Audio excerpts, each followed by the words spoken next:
récupère avec Saka qui va frapper. Saka! Oh là là! Le chef-d'œuvre! Le masterpiece! Bukayo Saka! Le joyau de la couronne! Le joyau d'Arsenal! La pépite de l'Emirates Stadium répond toujours présent!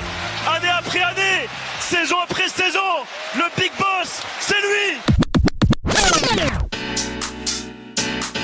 Frappe Saka! Oh là là! Oh là là! Oh là là! Le Big Boss! Oh là là! La pépite! Oh là là! La pépite! Oh là là! Le Big Boss! Le masterpiece! Big Boss! Oh là là! Big Boss! Saka! This is Arsecast Extra. Hello and welcome to another Arsecast Extra, as always, with James from Gunnerblog. James, goodly morning to you. Goodly morning, Andrew. How are you doing? I'm good. How are you? I'm all right. And whatever you may hear, I did not oversleep and just wake up in a hotel in Nottingham because I worked late and I'm jet lagged. I am properly prepared for this podcast, despite allegations. Well, look, isn't that what we talked about the other day? How much we prepare, all the legwork we put into every single episode. That's I've done as much preparation as I've ever done. Let's put it like that. So yeah, you were out late, or working late, I should say. Probably not, in the hot spots of Nottingham last night. No, no, sadly not. Sadly not. But I was at the ground, yeah, and we won. We won and we scored goals again. Great. So far, so good. This I think is going to be such not a complicated, maybe an interesting discussion about this, because I've read what people have been saying, and when you have a game like this one, when it's difficult, it's easy to let anxiety about not being able to score those goals take over. And I think during the 90 minutes, people's reactions, as fans, tend to be very, very heightened. And I wonder, how much of that heightened anxiety then plays a part in the post-game analysis, post-game discussion. I guess that's why we're doing this in the cold light of day. So all that can sort of calm down a bit. So we'll get into that, but we should talk, I suppose, a little bit about the team selection. Declan Rice was in there.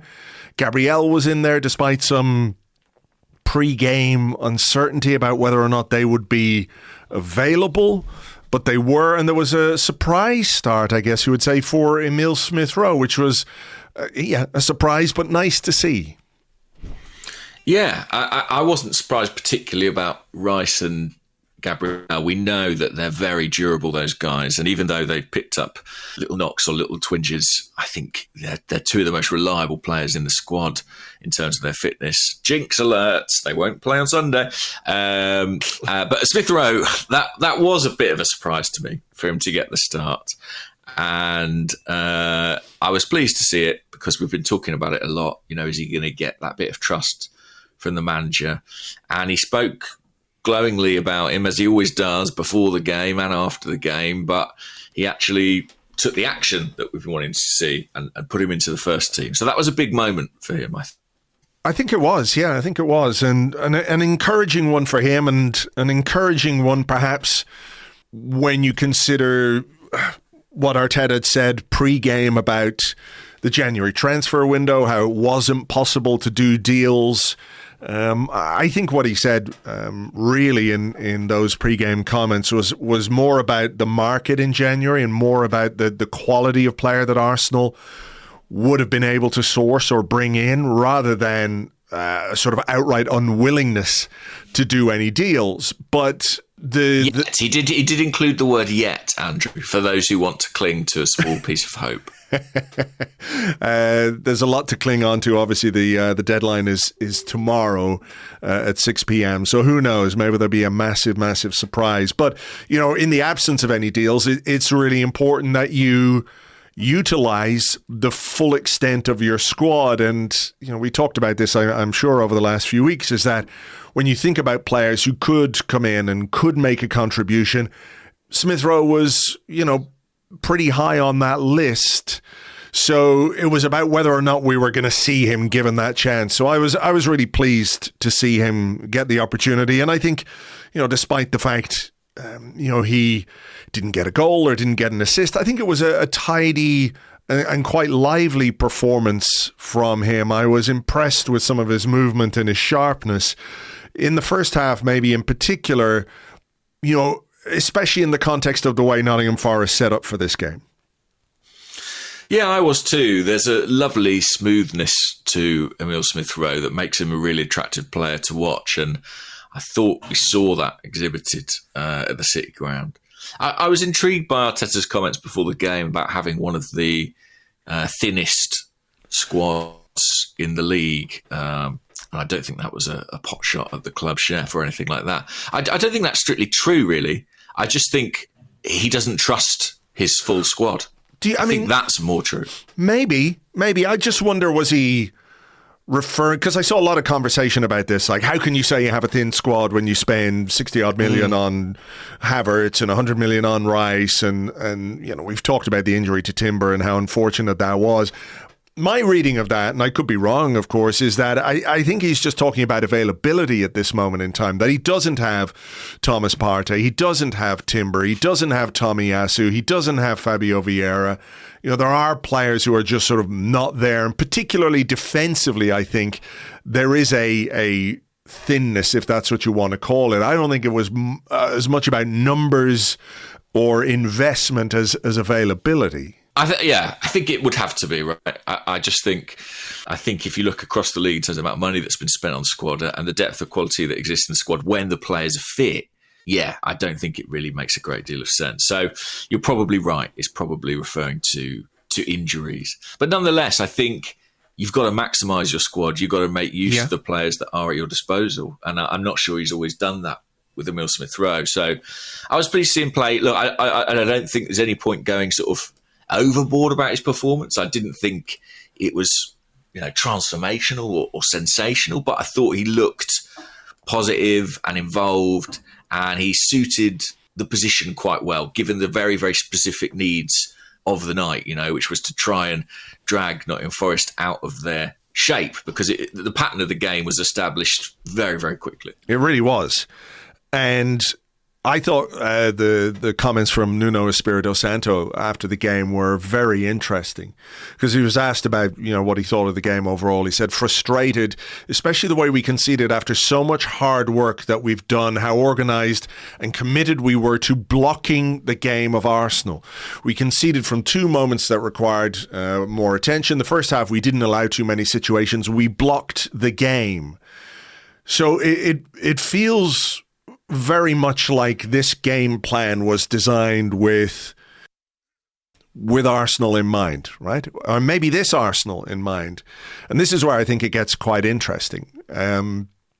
Because it's one thing to say, well, we're going to stay organised. It's one thing to say we're going to defend deep. We're going to play with a low block. Maybe that's the lowest block we have faced so far this season. But specifically talking about blocking the game of Arsenal.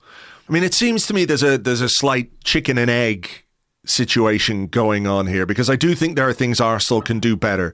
We could move the ball a bit more quickly. We could take a few shots from distance rather than look for the extra pass, rather than look for the sort of classic Arsenal always try to walk it in goal. Maybe we could just be a bit more speculative at times in our football, and maybe that might impact the way that the opposition play. But at the same time, I think we have to acknowledge that when a team sets up the way Nottingham Forest did, to block Arsenal, to deny space, basically with a back 6 or 7 at times. There were that many players, in that defensive line. Scott did one of his tweets after the game. He said often 21 of 22 players were in the Nottingham Forest final third, which is kind of absurd, right? But as much as you might be frustrated with Arsenal's inability to be a bit more decisive, I don't think the discussion has any merit unless you acknowledge that it is very, very difficult when a team executes that game plan effectively. And that sort of creates the frustration that we're talking about here, because I think Forest did defend well and they had so many men behind the ball. It is tough. It is tough. And the first half 0-0 has been a bit of a calling card for Nuno throughout his managerial career. He knows how to block a game out in those early stages. And they did that quite effectively, Forest. It's tricky as well because we are, as fans, I think collectively analysing these Arsenal performances through a very particular prism.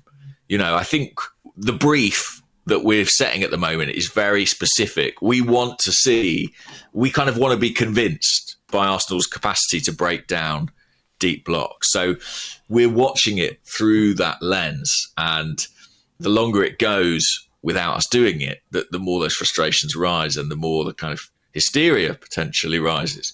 I think, we talk about the team needing to be patient at times, but probably we also need to be a bit accepting and a bit patient. Early goals are brilliant and they can open up games. And of course, one of our great successes last season was that we succeeded in getting them a lot of the time. But when they don't come, I think part of it is about holding our nerve and trying to do the right things. Yeah. I think Arsenal got better in that respect as the first half went on. I think they began to take a bit more risk in their attack, to overplay slightly less. But essentially, it was just a case of sort of keeping knocking on the door until the moments came. And that is, in some respects, a game of patience. Yeah, it's not easy to watch. And I think I find it quite boring. No, I agree. I agree. I think it is kind of boring, but in many ways, it's a consequence of the way that teams have set up against us and continue to set up against us this season. And I know that there's this. Well, this time last season we were playing brilliant football, and we want to see that kind of football again. But the reason we're facing these deep blocks so often this season is because of how well we played last season. I think that feeds into this. It is difficult and it is patient. And I think I'd love to sort of pick the brains of a player or Mikel Arteta to a greater extent than is possible in, let's say, a 5-minute post-game press conference, right? Because I think perhaps the way we think about games like this and experience games like this is markedly different from the way that they, as players in the team and on the pitch, and he and his staff on the sidelines would experience it. Because you mentioned the word patience, and I think there is something to that. Like you have to recognize that to play the way Forest play or played last night takes a serious amount of energy, both physical and mental. Right? Concentration. You have to stay organized. It only works if everybody is doing their job at the right time, if there's a sort of cohesiveness to the way that they play. So part of what Arsenal will do is just keep knocking on the door. And maybe we're not knocking hard enough and maybe we're not knocking fast enough, but it is part of how they will be instructed to play in this way. And you're right. I think we did, as the first half went on, start to get a bit more joy in terms of how we were able to move Nottingham Forest around. All of a sudden, if you remember, towards the end of the first half, there were some switches available, switches from one side to the other. I think Ben White did it a few times. Ben White overlapped a few times. Zinchenko overlapped a few times. We began to pull them apart simply by weight of the relentlessness of the passing. And look, like you, it is kind of boring. I agree, it's kind of boring to look at. But I don't really know beyond, somebody producing a moment of individual brilliance or something akin to the way that we scored that Jack Wilshere goal against Norwich, if you remember, that kind of intricate one-touch passing, that there is any other way to really approach a game like this other than to try and wear them down. And ultimately, as we saw in the second half, that kind of came to fruition. So it's I think the team will be saying, okay, we stayed patient, we stuck to our game plan, we got the goals we needed, it was a bit hairy towards the end, but we were able to cope and deal with that low block. Whereas, as fans, we are carrying the trauma of not being able to break teams down, of having to wait to the 89th minute for Kai Havertz to head a goal against Brentford, that kind of thing, where the panic rises in us, as viewers, as spectators, but them as players doing their job. I think it will be viewed differently. Probably. Yeah, probably. I think they are more... I think there's probably less panic among them than there is among us, that's for sure. And, when we eventually get a goal, it is kind of an improvisational moment and situation and not something that would necessarily be in the pattern of play. And that's sort of inevitable. You're looking for... to find those moments where you can kind of break the pattern and find a way through. Look, I'm not saying Arsenal couldn't do better with some of their interplay on the edge of the box, and I'm not saying we couldn't be more creative or fashion more chances. In fact, I really think we can do that, and we should do that. But I accept on the other side of the coin, it is very taxing and very difficult to play against a defence where literally their wide players were playing as auxiliary fullbacks. They had effectively two lines of defence. It's not easy. It's not easy at all. And we made it at times in the first half look like hard work, but that's because it was. How much do you think Arsenal's, so is it whether it's a reputation or something else, I don't know, of struggling against a low block becomes a self-fulfilling prophecy in a way, or certainly informs the way that teams are going to set up against Arsenal? Yeah, Arsenal find it difficult to break teams down because maybe there isn't enough variety, maybe there isn't enough pace.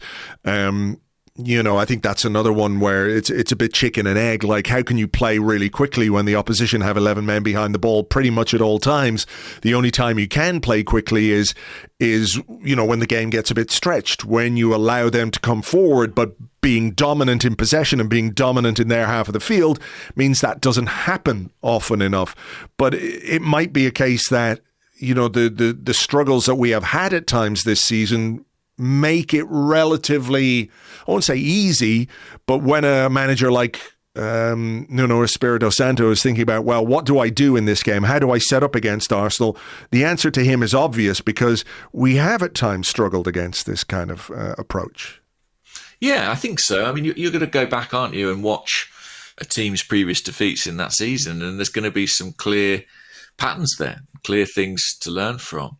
And I think it's interesting, actually, when you get into the second half, Arsenal get the goals, but it comes after Nottingham Forest introduce Awoniyi. I hope that's the correct pronunciation. I don't struggle with many names in the Premier League more than that one. But, who actually gave them a bit of an outlet and a bit of attacking threat. And actually, I think the game became a little bit more transitional and end-to-end, and space actually opened up. In the first half, Forest offered almost no threat. I remember a Danilo shot from the edge of the box and that being about it. I remember at one point in time, Arsenal's territorial advantage was so great that David Raya was in the centre circle in open play, right? That's how high up the pitch Arsenal were and how much Forest were penned in.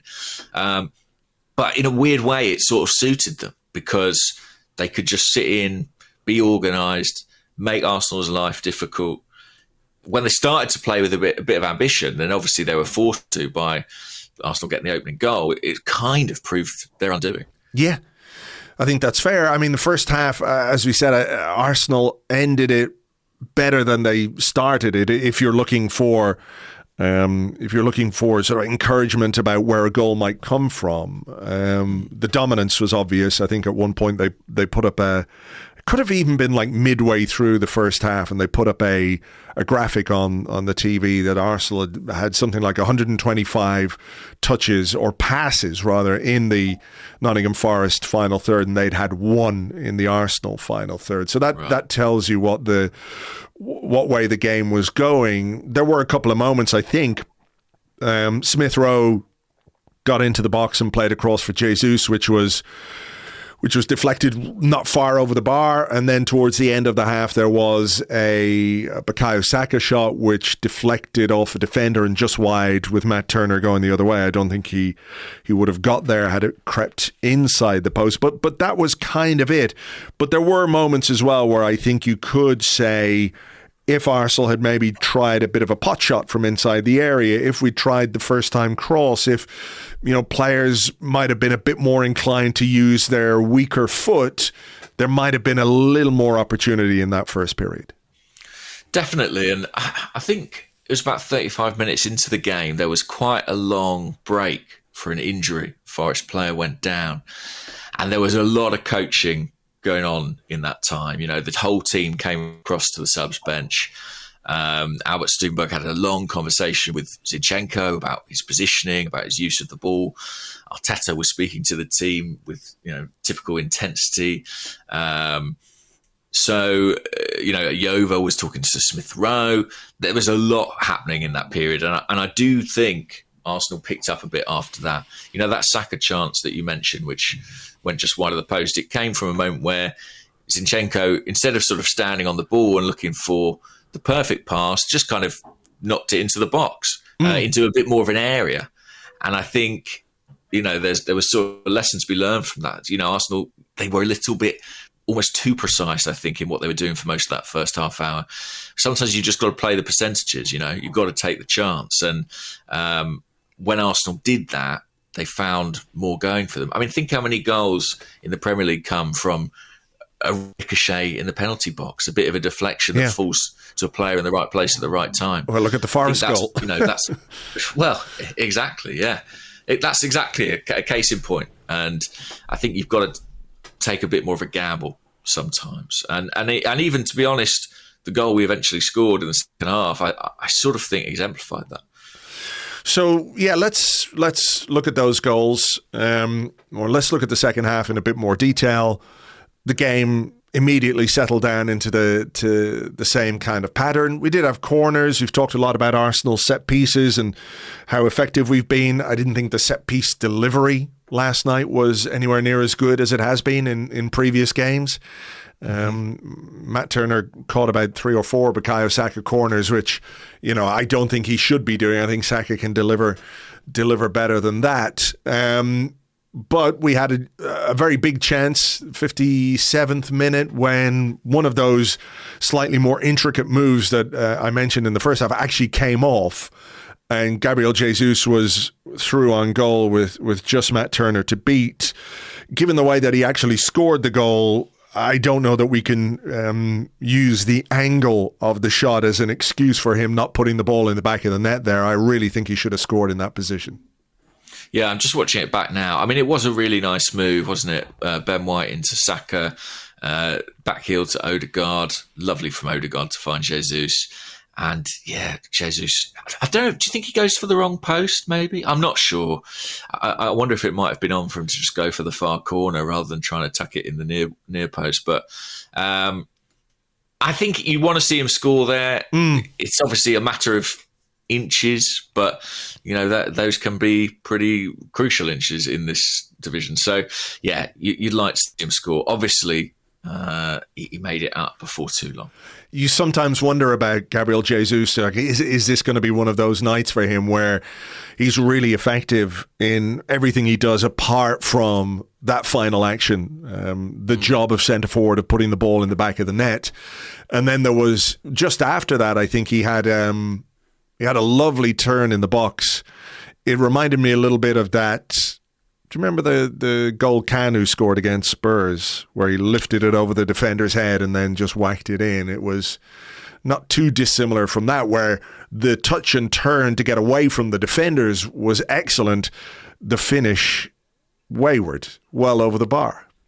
Yeah, that was a brilliant turn. Just lifted it over the guy's head. But yeah, I like you, was starting to fear, oh dear, it's another one of those Gabriel Jesus performances. Kind of everything but the goal. I did fear it was going the same way, but fortunately, I was wrong. You were wrong, and I think I was wrong, and maybe a lot of people watching had their preconceived ideas about what was going to happen turned upside down. The throw and the long throw in behind has been something Arsenal have been doing a lot more of late, I think. Mm-hmm. It's definitely a tactic. In this instance, let's go back to what I was talking about with Nottingham Forest and how much you have to be switched on. The concentration levels you need at this level of the game to execute that game plan perfectly are so high. And in this case, maybe they weren't expecting the long throw, but they weren't set. We took advantage of a moment where their organisation was found wanting, and Jesus made the most of it. Where do you stand on this being a good finish versus maybe a touch fortunate versus being perhaps a bit of a goalkeeping error? I mean, credit to Jesus. He took it on. He went for it. It went in from a very tight angle. I think he deserves credit for the goal. But there are other aspects to look at as well. Definitely. I mean, the long throw has been something we've been using. It's that throw in behind the defence, and I wonder if we should give Arsenal some more credit here. I mean, Forest's defence get pulled out of position. Martinelli goes over to the left wing, and somebody follows him out there and leaves Jesus free. But that all could be by design. There's so much detail in how Arsenal approach these set piece scenarios now. And I think what would be interesting to know is, for a long time, I think throw-ins were considered kind of the remit of the open play coaches. But I would wager that they now are being treated as set pieces, and with the level of detail we've seen applied to things like corners and free kicks, it looks that way to me. Yeah, we had a question actually on the Discord from our old friend, Earthman Gunman, who says, is a throw-in a set piece? And great question.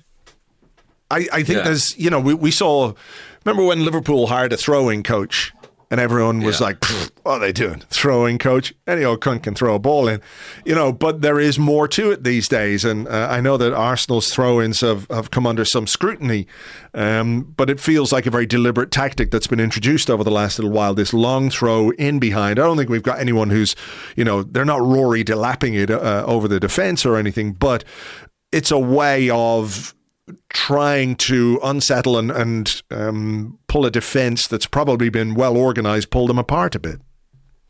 Yeah, and it's the one time in football where kind of the offside trap is of no consequence. So you're able to sort of position and get an attacker in behind with far greater ease than you can in open play. So it makes sense to exploit those moments. And when it comes to the finish, I think there is a bit of luck involved. When I first saw it in real time, I was like, how the hell has he done that? Yeah. How has he squeezed that in? And you see it back, and obviously, it comes off the goalkeeper on its way into the net. And I think it got down as a goalkeeping error, really. But you've got to buy a ticket, We're saying in the first half they're not taking on enough shots. They're not having a pop often enough.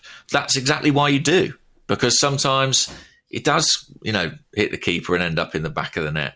And I think I was sort of just pleased to see us take on a shot that was not necessarily our preferred angle, not waiting for the perfect moment to strike, but taking on the chance that's there and hoping the bounce goes our way. I think that's all right sometimes, and that's what was needed on this occasion. Yeah. Yeah, I mean, when he picked it up, I think he only had one thing in his mind, to be fair. I'm not sure what else there was for him either, whether there was a cutback or something like that. No, not really, I don't think. I'm just having a look at it again here. I mean, no. There would have taken an amazing precision pass to play to Bukayo Saka, who was the closest man to him, but still about 10 yards away, behind the penalty spot. So the only option he had in that situation was to have a go and hope for the best. And look, like you say, if you don't buy a ticket, you don't win the raffle. So it was good, obviously, to get that goal. Good to make the most of a situation where we pulled Forest apart. And then you're thinking, okay, well, can we build on this? Are they going to come out a bit more? Is there going to be a bit more endeavour or ambition from Forest? But the second goal comes from what was a Forest's mistake. I think they'd had a corner maybe a couple of seconds previously, which we got the ball away, and then I think it was Montiel who played a very poor pass into midfield. Martin Odegaard to Gabriel Jesus. Jesus with the pass to Bukayo Saka. Saka with the right-footed shot into the bottom corner. There's another sort of conversation, isn't there? Because there's so much talk about a striker and how Arsenal might need a striker, and I don't think anybody would turn that down. I don't think anybody would say that we couldn't do with a bit more variety in our front line at times. But let's also give credit to Gabriel Jesus, who Mikel Arteta said after the game had taken a big kick in the previous game, has fluid on the knee, but worked really hard to be involved in this game. And ultimately, he's the guy who ended up with the contributions that helped us win this game. A goal to open the scoring, an assist for Saka.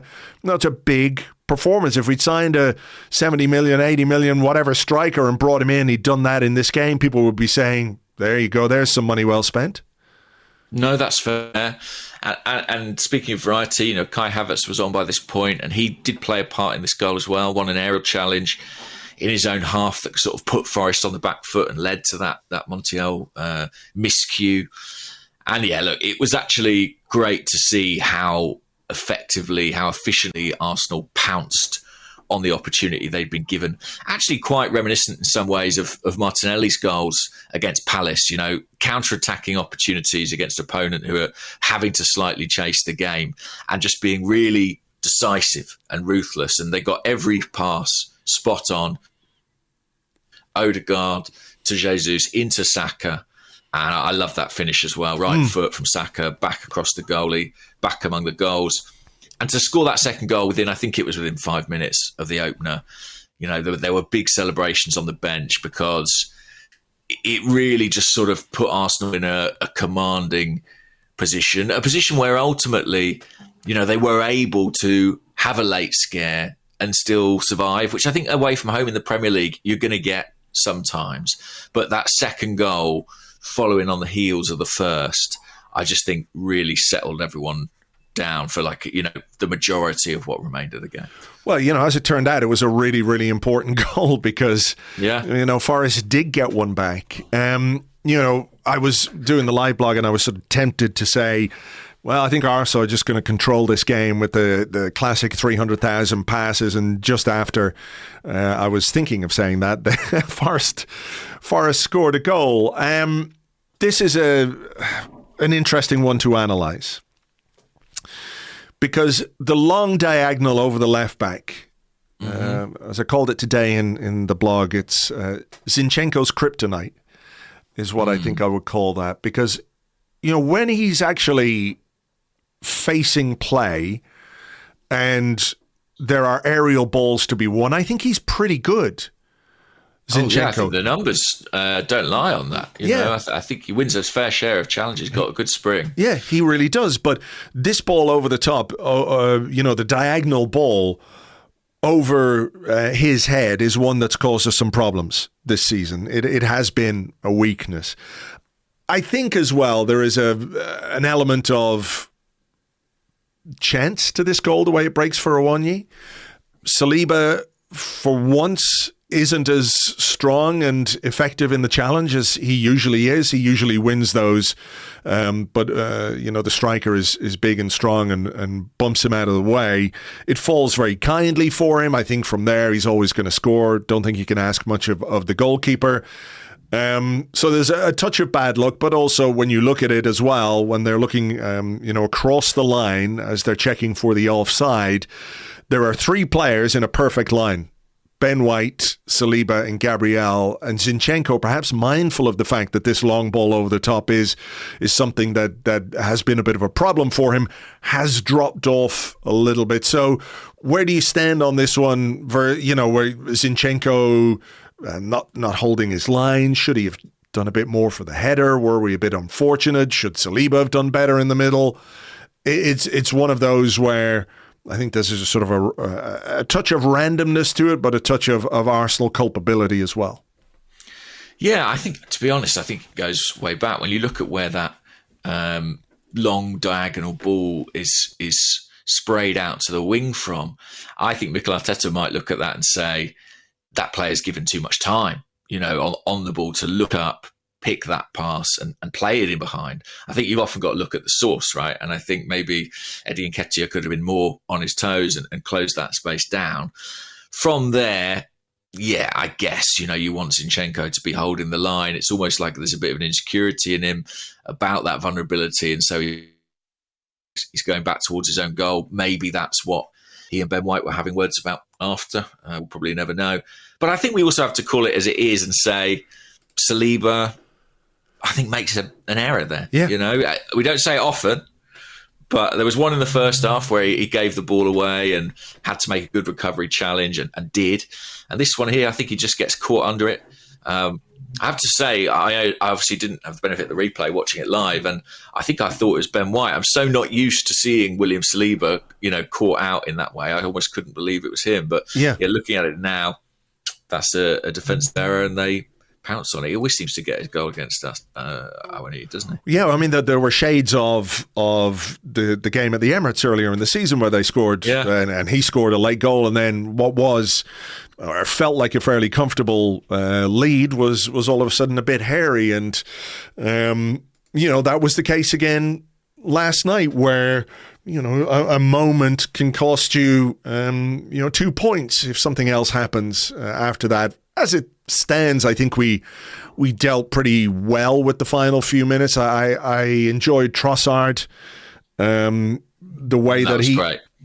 The way that he held on to the ball and sort of killed play or stopped Forest getting any kind of momentum. We dealt with some high balls that came into the box and headed them away fairly well. But of course, when it's 2-1 instead of 2-0, you're always a little bit worried. On balance, though, I don't think that Arsenal deserved anything other than 3 points from this, and I think it would have been a bit of a travesty if Forest had got anything from this game. But that's football. That's the way it works. You mentioned the discussion between Zinchenko and Ben White at the end of the game.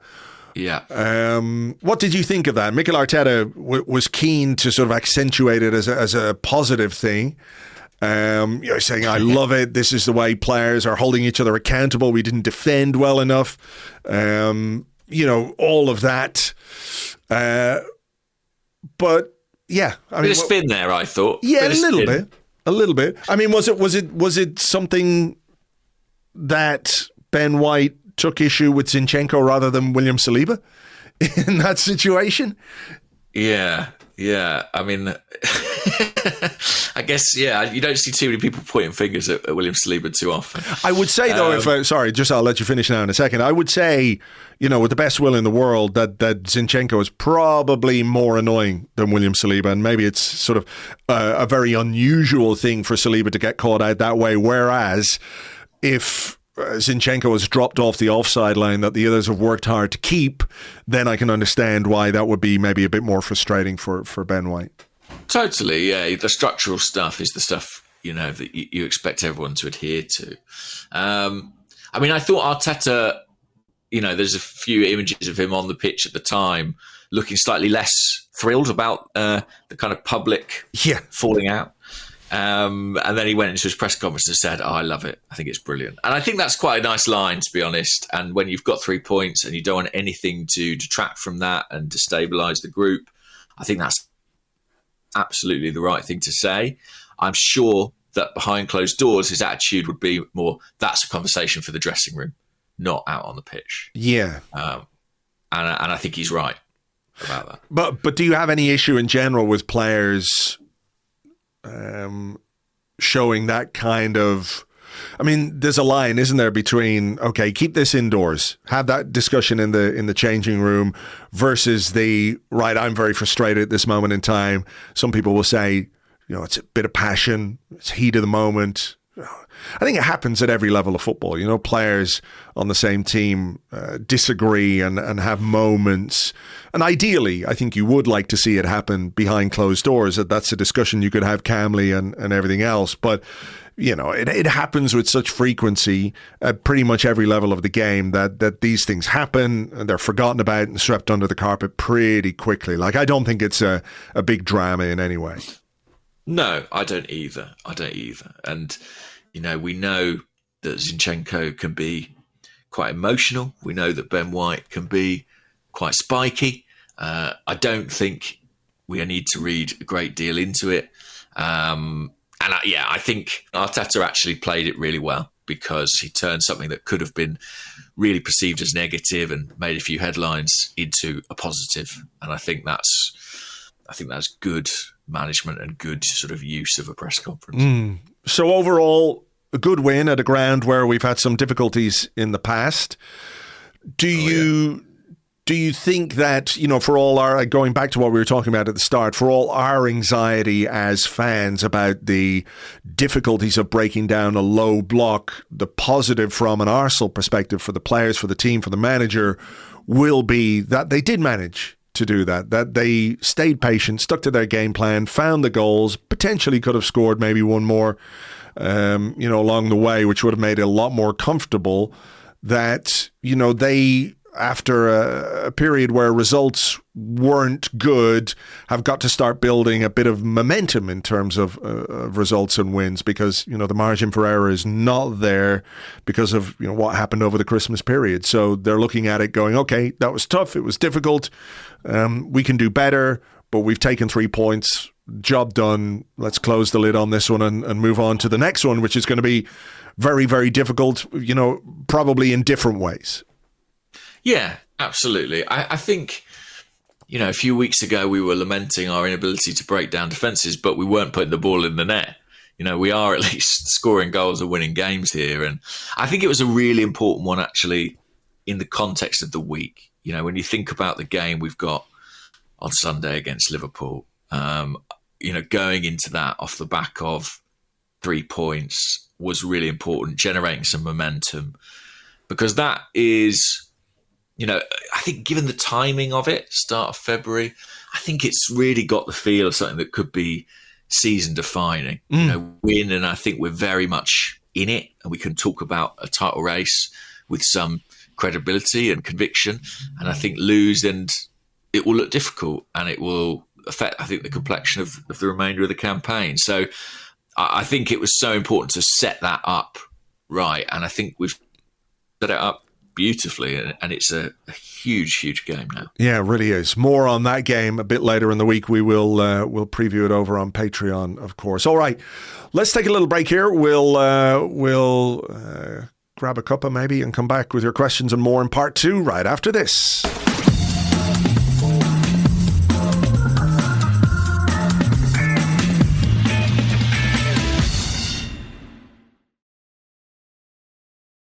Welcome back to the Arsecast Extra. This is part 2 of the show where we answer questions that you sent to us on Twitter at Gunnerblog and at Arseblog, also on the Arseblog Discord chat server, which you get access to if you are an Arseblog member on Patreon. Before we get into those, just a quick note to say thank you so much to everybody for the lovely comments and feedback on the 10-year anniversary episode. We're very happy you all enjoyed it. It was a lot of fun to put together, so thanks so much for that. The other thing I will say is that we are experiencing a few little recording audio issues today. I don't know if it's the Wi-Fi in James's hotel or just the internet in general, the universe.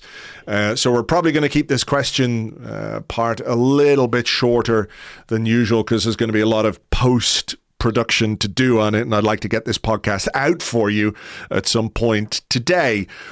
With that said, I will let you go first, James. Okay. We start with this question from a Jala who's at BossmanBirdie on Twitter. And they say, why does James use the term up top, presumably meaning in attack? Not only was it brought in years ago by Andy Gray, which is more than enough reason to stop, it's just wrong. A football pitch has a front and back. So unless you start calling defenders centre bottoms, please cut it out. So I'm not going to cut it out. And to appease you, Ajala, I will from now forth refer to defenders exclusively as centre bottoms. I will say Gabriel, and Saliba are the best bottom partnership in the Premier League. I mean, does it have a front and a back? Does it not have sides as well? No, Andrew, it has a front and a back. That's it. That's it. No top, no sides, no underneath. Just a front and a back. Okay. And I'd like to apologise to everyone. 10 years I've been saying the phrase up top. Here's to the next 10 of me saying it. I did not know that was something brought in by Andy Gray. I'm pretty sure that's been part of football parlance for a long time. It's because I'm a proper football lad. That's why I use phrases like up top, because I'm a pseudo analyst who pretends to know what they're talking about. No, I think I would struggle to eradicate it from my football vocabulary. I mean, as Adam Hurrey has really beautifully illustrated, football is a world full of cliches. And, that kind of terminology is just part of the picture. There's a lot of nonsense jargon, yeah, it is. Some of which doesn't make sense. Here's a couple of questions. A couple like this. Dan Meyer on Twitter, who's at Dan Meyer, he said, have you noticed Saka's moved centrally for periods in our last two games? Is this something we should be doing more often to be a bit more unpredictable? And another Dan Constable, who's at Constable Dan, hello. He said, in the second half, we saw players, especially Saka, floating into different positions, moving out to the left and centrally. Do you think this was the players themselves or a tactical tweak from Mikel Arteta? We know how structured the team is. And I have to say, I noticed in the first half in particular, Gabriel Jesus spending quite a lot of time on the left with Martinelli central. Yeah. In fact, in the first 5 minutes of the game, I was trying to work out if something different was going on in terms of the formation, because Jesus was so wedded to that left-hand side that I was thinking, where's he playing? Is he left 8? What's happening here? Like, honestly, in those first few minutes, I was trying to put my finger on it. And it then rotated out, and it turned out to be that it's just sort of something he was kind of making a habit of rather than his default position on the pitch. The Saka central thing, I did notice it last night, but to be fair, I've noticed it a fair bit over the last couple of months that he's been popping up in more central areas. Almost Mo Salah-ish positions, ostensibly starting from the right, but moving into central areas a lot more, picking it up, within the width of the goalposts. I think it has to be instruction. I think it's about adding variety and unpredictability to our game to help us cope with these deep blocks we're facing. Yeah, I mean, players will have been, the Forest players, I guess, will have been told, this is your man, or, you've got to look after Jesus where he's there, you've got to look after Martinelli on the left, you've got to look after Saka on the right. But again, it comes down to maybe how well organised Forest were and how well drilled they were, that even with those variations in movement in the first half, they stayed organised and stuck to their positions. And there was obviously good communication across the Forest backline. All 10 of their defenders on the night communicated very well. So it is just, again, a question of staying patient. Let me ask you this, though, as well, because it's sort of tied into this idea of playing against low blocks. Chunky Watts, it says, we look frightening on the break. We have done more than a few times this season. Do you think this is a trait of the team we could utilise more, i.e. allow ourselves to concede a bit less control or a bit of control at times and create counter-attacking opportunities?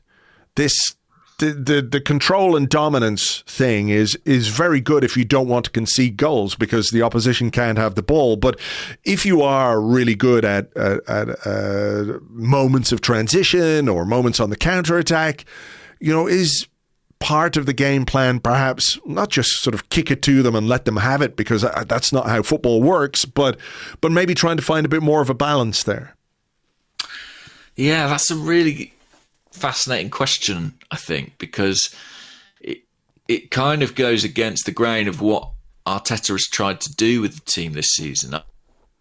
I personally am convinced that his kind of manifesto for the season has been about reducing risk, about essentially kind of suffocating out any opportunity for the opponents to score. Now, as it happens, they are scoring, usually from their only chance in the game. So it's not a foolproof plan, but I think that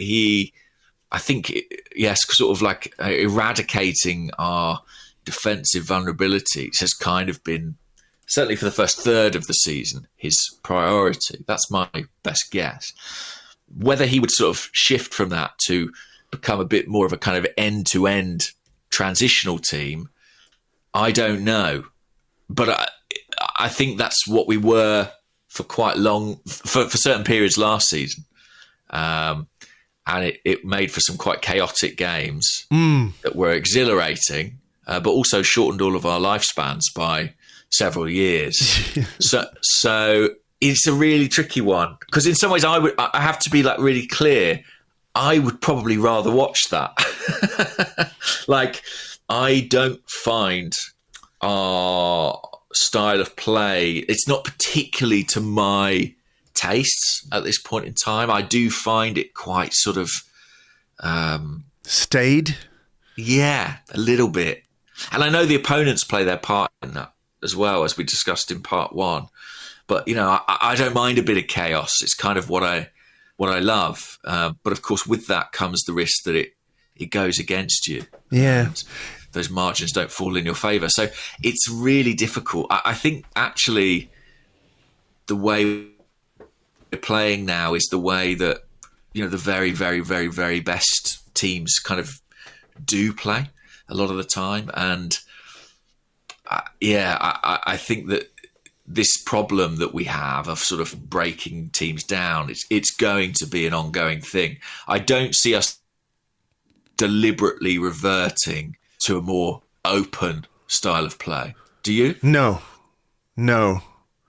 Because obviously all the work that they've been doing on the training ground and, the way they've strategized and perhaps even the way that they've tried to build a team and recruit players. Recruited, I think so. Is about this, is about control. But what I think most people would acknowledge, frustration levels in terms of how we play or how difficult it is to break these teams down will vary. But I think there would probably be some consensus among Arsenal fans that we can do better and we can improve in the final third. Whether that's entirely with the players that we have or via further recruitment, again, that's a different discussion. But if you can improve by 5%, maybe that's all it takes.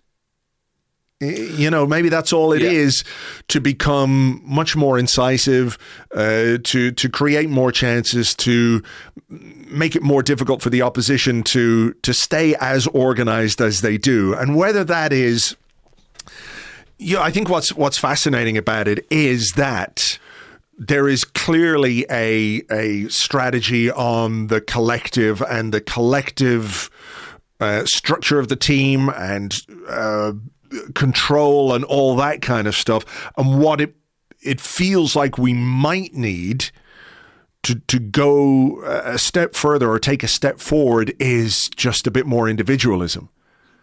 Does that make sense? That somebody with the ability to do something out of nothing, which, is something I think any manager would love, but the ability to do that within the structures that we have already without, it feels like a bit of a fucking Goldilocks porridge situation, doesn't it? It's got to be just right.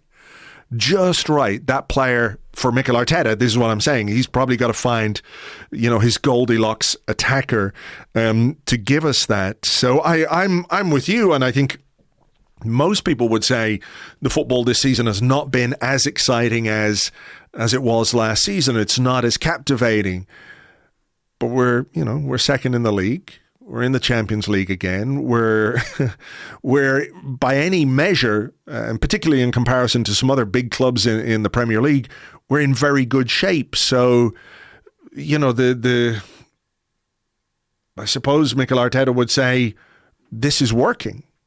Maybe, it can get better, of course, but it's working. Look at the table.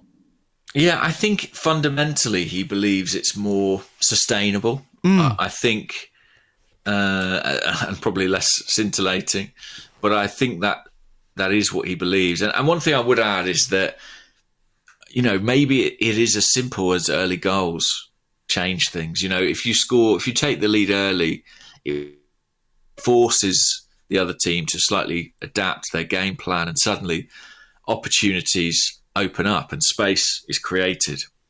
I do think it can be that simple at times. What is the timing of the first goal? I think that can be absolutely decisive. So I don't see us dramatically changing or diverting in style from here. I think this is the plan moving forward. I mentioned about conceding goals, and I thought this was an interesting question from Matt Hammond, who's at Matty the Goon. Matt says, "Morning, gents. Last night, another one-shot on target goal from Nottingham Forest." I think they had another shot on target, to be fair, but I take the point. "Do you think Arsenal's complete ball dominance in games sometimes removes the ability for real in-game defending?"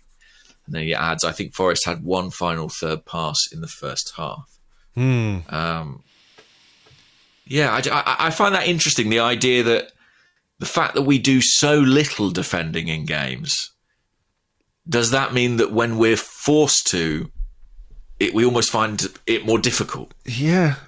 I wish I knew the answer to this, because it's not just a problem, that Mikel Arteta has experienced or that we've experienced this season.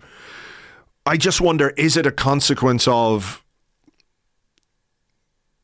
like, if you have most of the ball and most of the territory and most of the chances, if you're a team that plays like that week after week after week after week, is it not normal for you to be a team that concedes from your first chance, second chance, because the other team just doesn't get that many chances? Do you know what I'm saying? Yeah, but where are all the missed chances, Andrew? I don't know. I mean, there are some of those as well. There clearly are, moments where the opposition don't take their chances. I just think it might be a consequence of the way we play.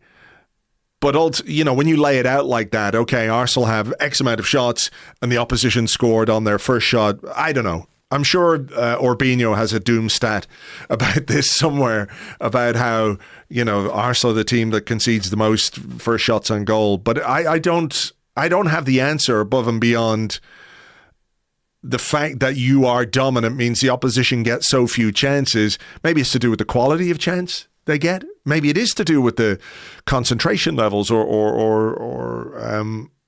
how much defending we actually have to do. But I if I knew the answer to this, I'd sell it, bottle it, and sell it to Arsenal. I don't have any other theory on it though. Besides that, it is fascinating though. It is really interesting. I mean, I do wonder: is it just a question of kind of psychological emphasis? As good as Gabriel and Saliba are, they spend 90% of the game, thinking about, can I be in the opponent's half, finding a pass between the lines? 90% is maybe an exaggeration, but in a game like Forest, it's probably not. Yeah. Can I find the right pass? Can I, spot someone in space?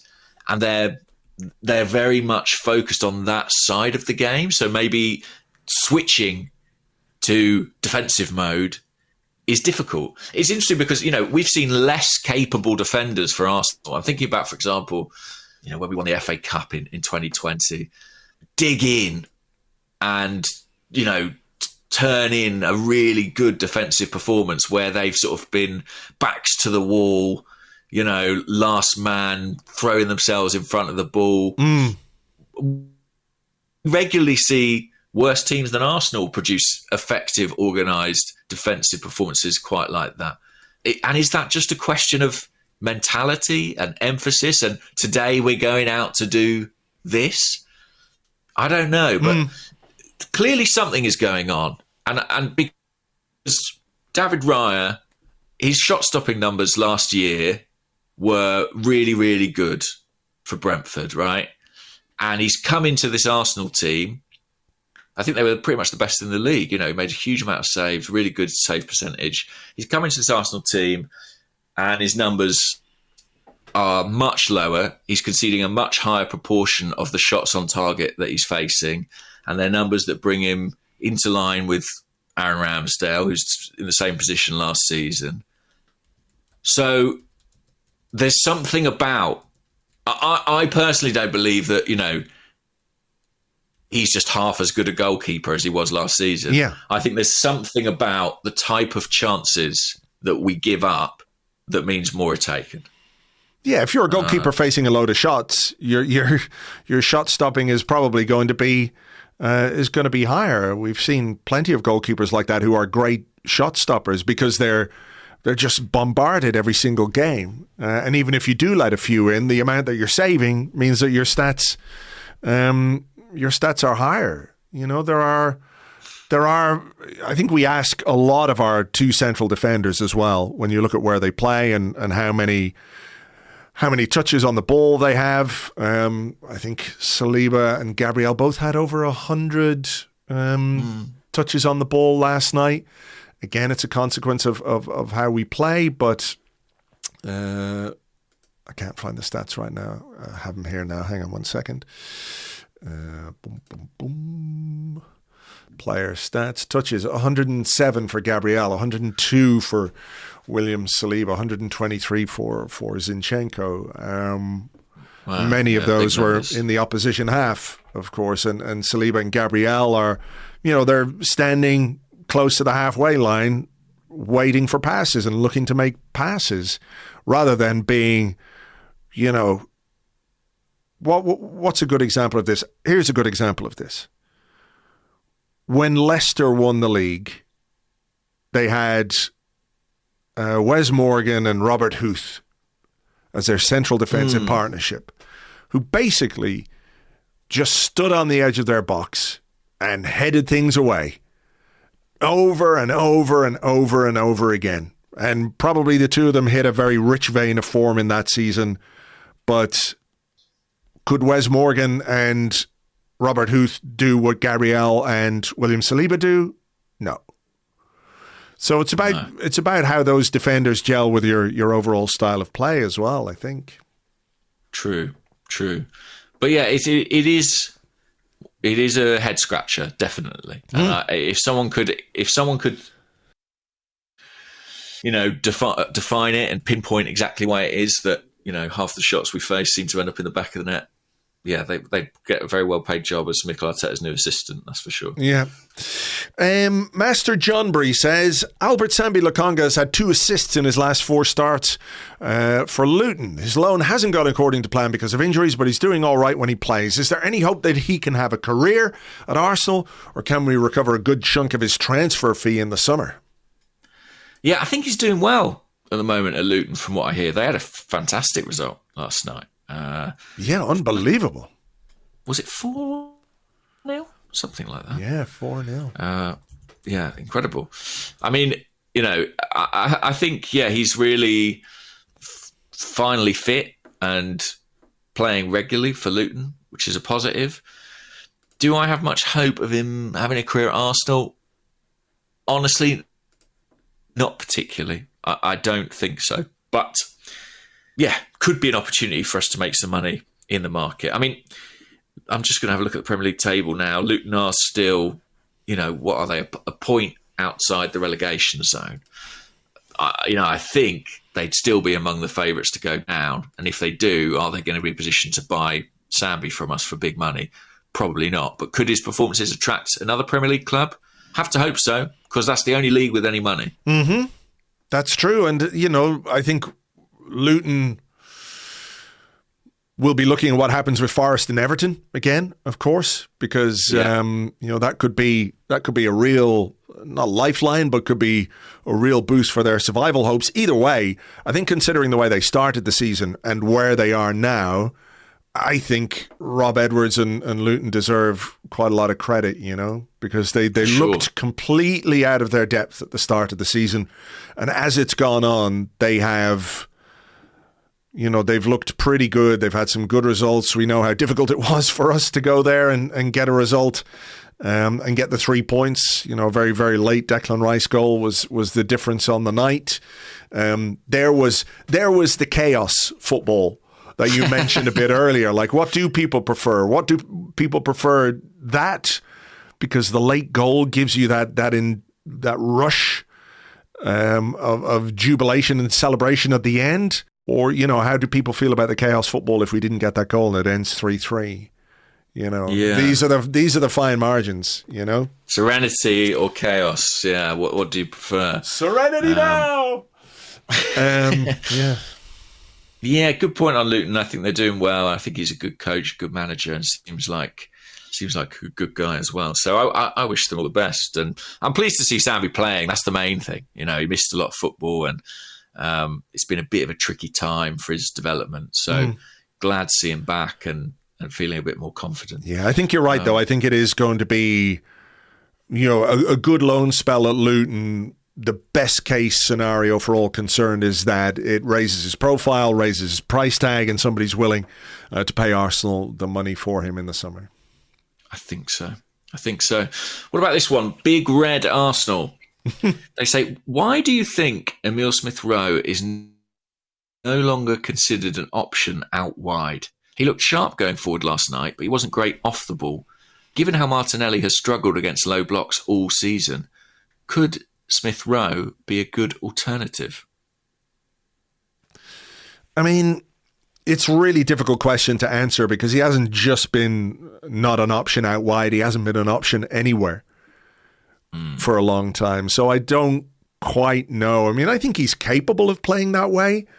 Maybe it's linked to Zinchenko and where he plays and what you need from a wide player, sort of touchline hugging wide player. But, I wouldn't worry if I saw Smith Rowe on the team sheet in the wide left position because I think he could do a good job there. But it's just really difficult to say because that was his second Premier League start in 2 years.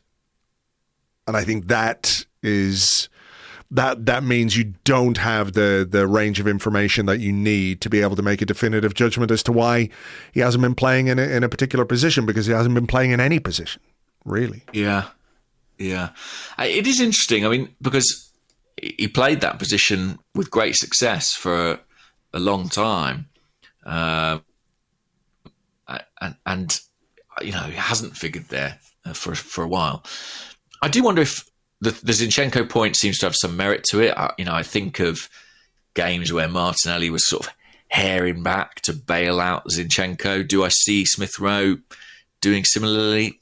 I'm not sure that's so much his game, to be honest with you. I also just think maybe the physical demands are different. Mm-hmm. I feel like there's a lot of sprinting required from that wide player, and maybe coaching staff feel a bit conservative about Smith Rowe's capacity to kind of repeat those sprints without sustaining an injury. I wonder if the physical profile could be part of it, whether that's compatible with, his current condition. I don't know. But I'm just pleased to see him back included in the group. And it does feel like he's turned a bit of a corner in the eyes of the manager there. And I think that could be a really positive thing for us between now and the end of the season. So fingers crossed. Okay, a couple of very quick ones to finish us off. Wasted Youth AFC asks, is Paul Scholes wrong? Yes, almost inevitably. Yes. The thing that he posted, he has a screenshot of his post on Instagram. Scholes says, a fullback coming into central midfield is an insult to a central midfield player. I think he or she should be told to get the fuck back out there. Good night. 3 football emojis. I love to see my left bottom coming into the centre. Is it the centre or the upside down underneath? We don't know. True. The middle bit. Yeah, the middle bit. Yeah, Paul Scholes is wrong. Okay, cool. I read this one out primarily because I really enjoyed the name. It comes from Lenny and Carl Zola, which is a good one for fans of The Simpsons. He said, "Goodly morning, your talk on the 10-year pod about the first name on the back of your shirt brought some triggering memories. When I bought the yellow 1920 away kit, one of the best away kits in recent times, in my opinion, I got the name of an energetic, full of potential midfielder on the back. Gendouzi. After watching every video on the internet about removing names from shirts, both me and my wife have not been able to peel off a single letter. Do you or any of your listeners have any advice about how to remove the name so that I can wear the shirt in public again?" I don't know, you know. I know that if you machine wash football kits enough these days, often the sponsor will just come off, which it doesn't speak to the manufacturing standards particularly highly. But getting the name off, don't know, never tried it. Have you? No. I mean, the only thing I can think of is get like a Sharpie or a permanent marker and just change the letters to something else. I don't know what you could do, really. You could change the G to something like a Q, couldn't you? You could maybe do that. And then the U to an O, so you could have Quinn. I don't know. I'd love, speaking of names on the back of shirts, I'd love to hear, do you remember when Nicholas Bentner changed his shirt number? I think he went from 26 to 52 to the start of the season. And I remember Arsenal.com put out a thing. I'm sure Bentner said that he personally would cover the costs of anyone who had a 26 shirt and wanted to convert it to a 52. I'd love to hear if there's anyone out there who actually had that Nicholas Bentner shirt and took up his offer for him to reimburse them or pay for them to get the new squad number. Yeah. I suspect there aren't many, but it'd be a hell of a story if there is anyone. Yeah. I just had a quick look as to why he changed. And there was a lot of talk about how he changed from 26 to 52 because he was put on 52 grand a week. But I don't think that's it. Here's what I found. Bentner said, "I switched from 26 to 52 because of a professional fortune teller my mum knows, or a clairvoyant as she calls herself. She thinks 26 is a shit number for me because 2 plus 6 equals 8, which is my so-called bad number. She found this out somehow. According to the friend, 7 is my lucky number, my strength number. Unfortunately, 7 is already taken. And 25, 2 plus 5 equals 7, was Adi Bayor's, which means it's tied up with bad karma. So he settled for 52 in the end." I think this was from his autobiography. So what a big Perfectly logical. Yeah. Perfectly logical. What a big load of bollocks that was. Okay, let's do this final one because it is transfer deadline day tomorrow. Andrew Allen on our Discord says, "Seeing as there's less than 48 hours left of the January transfer window, we clearly don't have any cash to spend on a big name player. We may need to get creative when it comes to recruits. So, which ex-gunner who is still playing would you invite back to London Colney to train with the first team before offering a snap short-term deal to? Think Campbell, Lehmann, Flamini and Henry." Sure. I remember those deals. I was going to say fondly. I remember them. Who's still playing and available to come and have a little trial with us? I mean, the obvious one that springs to mind for me is Giroud, because at least he's a centre forward. Yes, there's that. I mean, I spoke, didn't I, a few weeks ago about if I could have one player in their prime. I wanted Alexis Sanchez. Well, he's still out there somewhere. 35 years old, Inter Milan. I'd have him back on a loan or a short-term deal. Why not? Bit of a gamble. Yeah. Who else? Another aging gunner still out there. What about Takuma Asano? Get him back in. Yeah, that's true. He's really blossomed since we had him. Or just get Cesc out of retirement, for a few months. But like Paul Scholes. Remember that? Paul Scholes was retired and then just turned up in the Man U team one week. Did he? Yeah. I don't remember. That was a whole thing. Right. I've blocked that out of my mind. Yeah, well, wait a minute. Where's Santi Cazorla, Andrew? What's he doing? Did he not go back to Real Oviedo? Did he go back to Spain? I don't know where he is at the moment. Yeah, Real Oviedo. Right. He's there right now. Come on, Santi. You can be tempted. 6 months left on his deal. Tear it up. Santi Cazorla remontada. Here we come. Yes. I'm all for it. 39 years old. What could go wrong? His Achilles are made of Play-Doh. Maybe he's got It'll be fine. Super Achilleses. Who knows? Yeah. You'd love to see it, though, wouldn't you? You would genuinely love to see it. All right. We had better leave it there. Thank you to you guys for being with us again. I hope you enjoyed the show. It's a bit of a weird week this week, of course, because we are playing Liverpool on Sunday.